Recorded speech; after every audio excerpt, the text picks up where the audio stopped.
Molt bones, què tal? Benvingudes i benvinguts un dia més a este segon tutorial d'este compendi, d'esta sèrie de tutorials en valencià, on vos estic mostrant, a força de la meva experiència fent tants directes, com fer directes a Twitch. En el capítol anterior, que si no l'heu vist, tireu cap arrere, perquè en aquest capítol el que fem és configurar tot el nostre canal de Twitch, que és molt important abans de començar a fer la retransmissió, i vam acabar descarregant el programa que utilitzarem i que vos recomane, per suposat, i vos recomanarà tota la gent que crea contingut per a fer les retransmissions en directe. I bé, vam deixar així l'últim vídeo. Sabeu que este programa és l'OBS Studio, que és un programa de software lliure, de software obert, per a que tot el món pugui utilitzar de forma gratuïta. Hi ha algunes variacions d'este programa, com pot ser el Streamlabs OBS, que el que fa te dona les coses més intuïtivament, més mascaetes, però sí que el que passa és que te gasta molts més recursos de l'ordinador, i quan comenceu a fer directe vos donareu compte que és molt important estalviar tots els recursos de l'ordinador màxims, perquè la veritat és que no tots tenim grans ordinadors de la NASA per a poder fer retransmissions amb tot el que vulguem, i hem d'anar justos. Per tant, este és el programa que vos recomane, tant per les possibilitats que té com pel rendiment que vos donarà. Així que així no se va quedar el final de la instal·lació d'este programa. Li anem a donar a launch. Esta és l'última versió. Quan vaig llegint alguna nova versió podeu actualitzar-les, però esta és la versió que tenim actualment en este moment. Així el programa ens està fent unes recomanacions genèriques, però bé, si voleu jo el que vaig a fer és passar d'ells i vos vaig explicar apartat per apartat què significa cada cosa per a que els conegueu. Esta és la interfàs amb la que vos topareu, la interfàs base, però ara anem a clavar-nos en profunditat, no? Li donarem així, ajustos baix a la dreta, i anem a configurar el programa pas per pas. Així hi ha uns ajustos generals que no tens gran cosa per què tocar. Pots activar alguna cosa, com que per exemple et pregunte quan vas iniciar una transmissió o iniciar una gravació, perquè a lo millor li dones sense voler i no te dones compte i estàs emitint o gravant, però així vos mostrarà com una finestreta quan li doneu a iniciar la transmissió per a que confirmeu, i per tant no ho feu sense voler, no? També podeu activar que automàticament quan vos poseu a transmetre en directe el programa també estiga gravant, per tal de que quan tanqueu la transmissió eixe bruto de vídeo el tingueu ja en el vostre ordinador. Però hi ha moltes més opcions que tampoc cal la pena parar, perquè són coses prou generals, podeu mirar-los un poquet si voleu, i ens anem a lo que ja va important, emissió. Així és on configurarem on va a llançar OBS Studio la retransmissió que nosaltres estiguem fent. Com veieu, n'hi ha moltes altres plataformes, i és que ho esteu buscant, però en el nostre cas serà Twitch, i el que vos recomane, podeu fer dues coses. La primera d'elles, utilitzar la clau de retransmissió que vam veure en el vídeo passat, en els ajustos del vostre compte, però el que vos recomane, per unes funcionalitats que trobarem ara d'enseguida, és connectar el tu compte, de tal forma que ens obrirà una pàgina dins del propi OBS, un navegador, on iniciar sessió amb el compte que prèviament vam crear en el vídeo d'ahir, i tornaran a demanar-nos un còdic que es generarà en el nostre correu electrònic per tal de confirmar que som nosaltres, la identitat del correu. No serà el mateix còdic de l'última vegada, sinó que ens haurà generat un nou que copiarem, ja sabeu, Ctrl+C i Ctrl+V, així, configura, i així ens diu que si li donem permisos per a fer tot, realment, i li diguem que sí perquè no hi ha cap problema, és el que hem de fer. Ja tenim per així el nostre compte. Vos recomane que així vingueu així i activeu aquestes dues opcions, que seran unes opcions que ara veureu per a què serviran, i al donar-li a aplicar ja les estareu veient, i és que se desplegaran unes pestanyes que més avant aprofitarem de Twitch, unes pestanyes de Twitch que estaran integrades en el propi OBS. Ara les vaig a tancar. La següent pestanya que vindrem a tocar és la de salida, la d'eixida. Així li direm com ha de ser la informació que envie des del nostre ordinador fins a, en aquest cas, Twitch. El primer de tot és el bitrate de vídeo. Això significa el tamany del vídeo, el grossor, no? Diguem, la capacitat d'informació que vols enviar o que pots enviar cap a Twitch.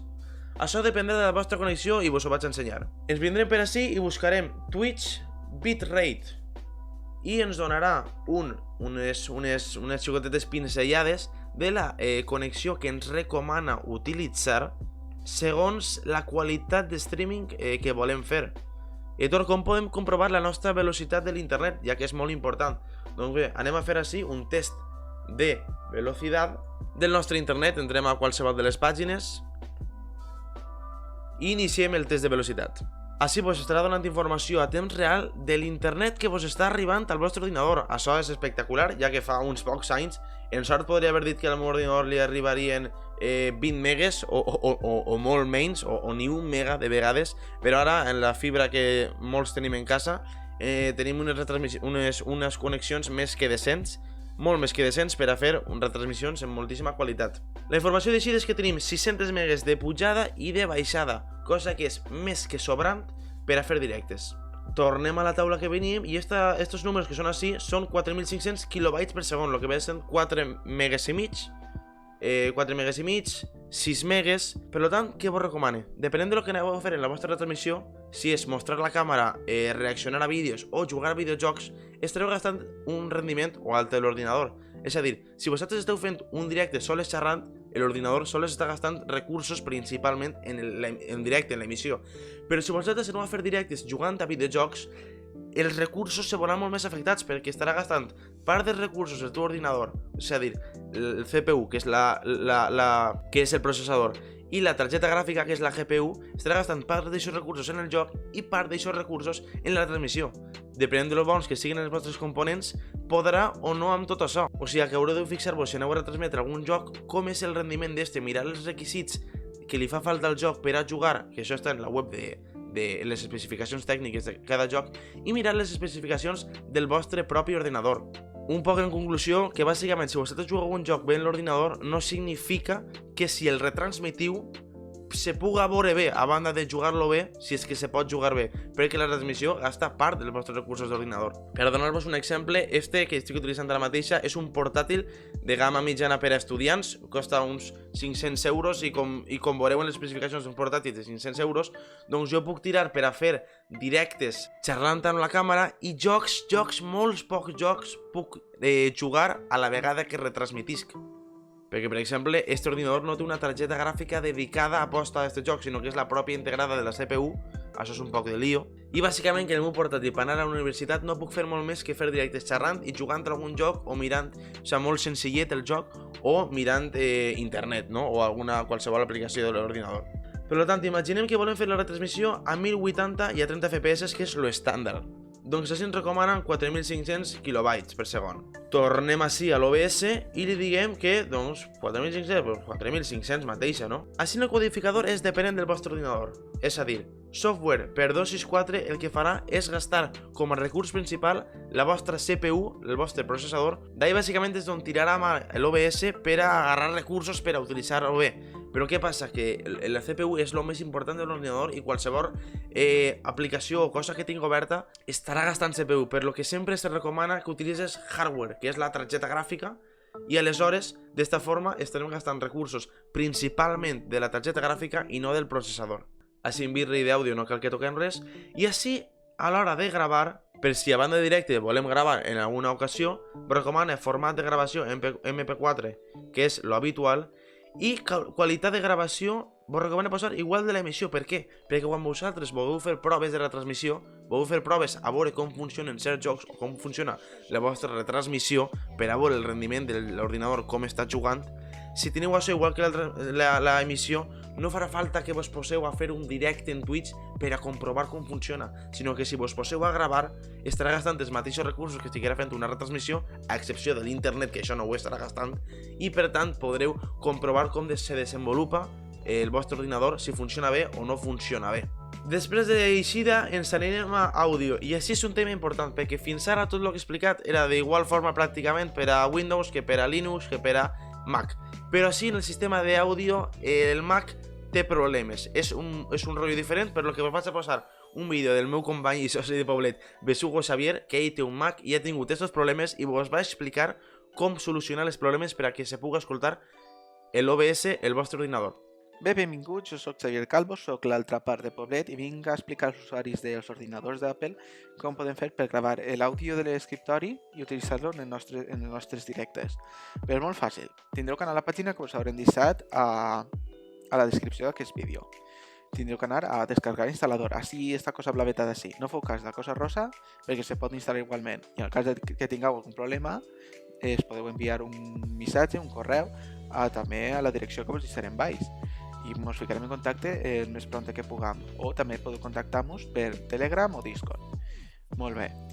Una vegada tingueu descargat l'instal·lador, o sigui, se descarga l'arxiu, se vos obrirà una carpeta com aquesta. Quan l'obriu, òbviament, tindreu que obrir aquesta del paquet, que és l'instal·lador, vale? L'obriu, i tindreu que seguir tots els passos. No pesa més de 35 megas i no sol haver cap problema. En el cas de que no se vos instal·li que vos diga que per privacitat o vos un missatge de que no s'instal·la perquè el desenvolupador no està verificat, no passa res, perquè teniu que anar a preferències, val? I teniu que anar al quadrat de seguretat i privacitat. A vegades està un poquet encarregat, no vos preocupeu. La veritat, i si se penja o no vos deixa entrar, que a mi me va passar fa un poc de temps, tanqueu preferències i torneu a entrar, cap problema. Bé, si teniu el problema ISE, teniu que anar així baix on fica Permitir apps, esta opció té que estar marcada i després així vos dirà tiene una instalación, no sé qué, o el Mac ha prohibido una instalación. Tiene que ficar así el botón y dirá abrir igualmente. Y se vos tornará a abrir el instalador y continuem fent un altre procés hasta que vos diga ja està instal·lat. Si no s'obre automàticament, teniu que tornar a l'arxiu, o sea, així al paquet este, i tornar a obrir-lo. Ja està, seguís els passos. Molt bé, una vegada ja ho teniu que buscar, en les vostres aplicacions teniu que buscar aquesta que es diu configuració d'àudio MIDI, àudio MIDI, pels amics. Aleshores, quan l'obrigueu, teniu que, se tarda un poc en obrir, ¿vale? Tingueu paciència, teniu que anar al més d'ací i crear un dispositiu d'eixida múltiple. Vos dirà que és logo, ¿vale? Un quadradet. I quan tingueu aquesta opció teniu que seleccionar el I Show You que heu instal·lat i la salida integrada. Això sempre té que estar marcat. Tot el més ho podeu esquivar. O sigui, tot el que tingueu, que seran altres coses, no fa falta. Bé, una vegada ja ho tindreu, si teniu el control, ¿vale? Que és de l'ordinador que em fica nou, teniu que anar a Sonido i ficar àudio per a Mac OS, per exemple, l'opció que jo tinc així marcada. Teniu que seleccionar el nom que li heu ficat a la salida múltiple, així. Com podeu veure, tingueu compte de que el soroll no es pot regular, ¿vale? O sigui, almenys en el meu ordinador el soroll no es pot regular. Jo tinc, per exemple, una rodeta 6 auriculars que m'ajuda a regular-me-lo per mi o després ho pots fer en el propi OBS. Ahí, si teniu una entrada que té un vídeo en YouTube i el volum és molt alt, teniu que baixar-lo nativament des de la pàgina de YouTube. No podreu des d'aquests ajustes perquè està gravant múltiples eixides. Molt bé, una vegada ja ho tenim, és molt fàcil com anar a preferències d'OBS, teniu que anar així, teniu que anar a àudio, suposa? Sí. I àudio d'escriptori, ¿vale? L'àudio de l'escriptori teniu que seleccionar el I Show You Audio Capture. O sigui, teniu que tornar a seleccionar el programa igualment. Una vegada aneu a acceptar, veureu com així tinc l'àudio de l'escriptori, per ara no es maneja. Així que vaig a provar a ficar una cançoneta i veureu com l'àudio del meu escriptori s'està gravant. Perquè, per exemple, vaig a música, tinc aquesta, per exemple, que estava escoltant fa poc, baixarem el volum, així ja està baixat, i ficaré play. Com podeu veure, la barreta d'escriptori se me maneja i jo puc regular el volum al meu gust. Veieu que encara que el tinc al màxim no puja més, és perquè jo tinc controlada des de l'aplicació. Puc arribar jo així, val? Puc arribar jo a l'aplicació de música i pujar el volum. I ara va encara més alt. Així que tingueu sempre compte en aquestes coses. Això seria, bàsicament, com podem gravar l'escriptori. Jo ara mateix tinc música, vaig a parar-la. Tinc la música, però pot ser qualsevol joc d'ordinador, pot ser el Minecraft, pot ser un joc que vulgueu, ficar música de fons. Les possibilitats ja són múltiples. A partir d'ací ja sereu capaços de fer tot el que vulgueu. Seguim per així i seguís explicant-vos en este cas estàndard, no? Jo per així seleccionaria altaveu auricular Realtek Audio. Per què? Perquè és, quan jo me vinc així, l'habitual que tinc. Si vosaltres utilitzeu uns cascos que poden ser algo com este, doncs seleccionareu eixe ahí. I després el micròfon, més de lo mateix, seleccioneu el que utilitzeu per defecte, que sol ser el Realtek Audio.